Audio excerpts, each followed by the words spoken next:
Dear students, I welcome you all to this course that is Let's Crack the Gate.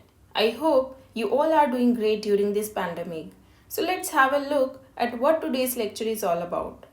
This lecture is basically for all computer science GATE aspiring students to give them basic idea about what is GATE, what is the GATE exam pattern, what subjects we need to prepare, what is the weightage of each subject, and at last but not least is the strategy which every GATE aspirant needs to follow.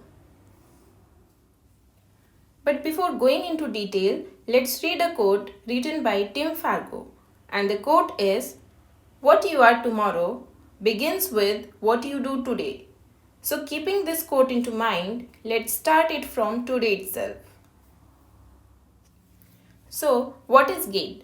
GATE is an examination that primarily tests the comprehensive understanding of various undergraduate subjects in engineering and science for admission into the master's program and job in public sector companies. Now, let's start with number of questions.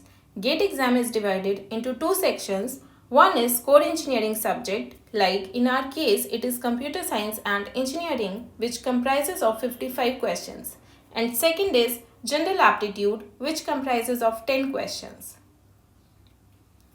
GATE exam is of 100 marks, which includes core engineering subjects of 85 marks and general aptitude of 15 marks. Now, the type of questions asked in GATE. Earlier, in GATE exam, only MCQs were asked, but now there are three types of questions asked in GATE.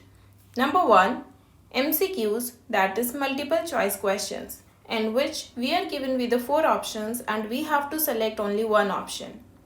Number two, MSQs, that is multiple select questions. In this, we are again given with the four options and there is a possibility that more than one options are correct.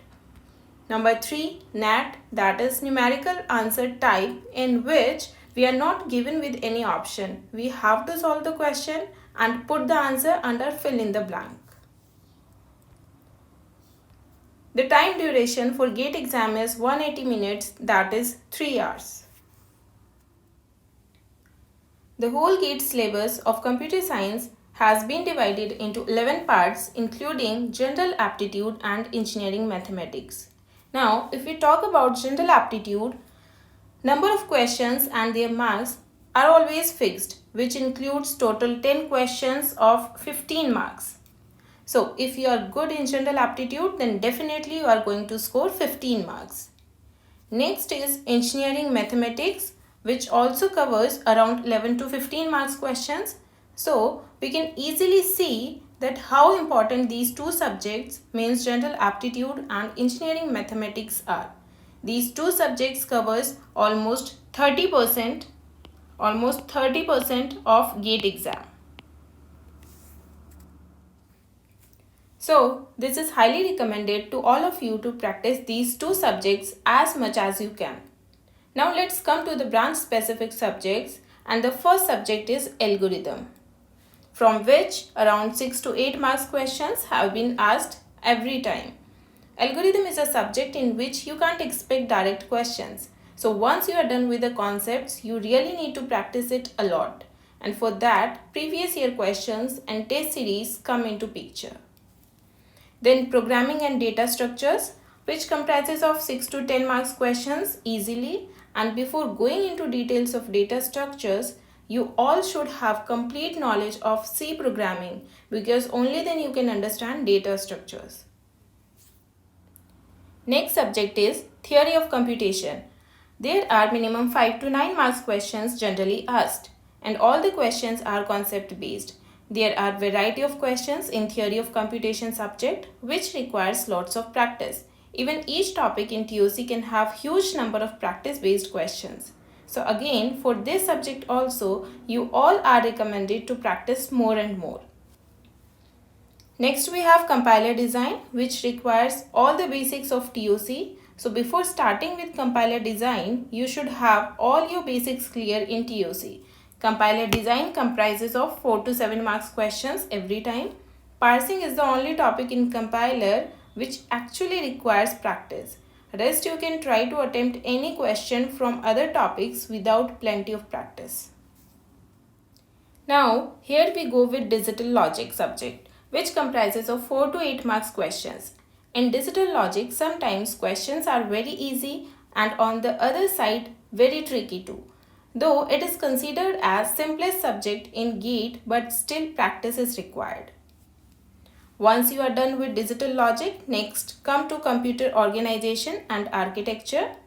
Around 5 to 9 marks questions are generally asked from this subject. Most of the time questions in COA are too lengthy that reading, then understanding and then solving that question is very time taking.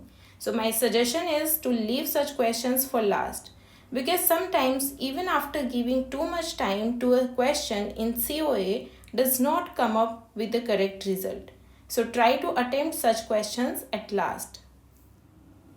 Next subject is operating system, which comprises of around 6 to 11 marks questions easily.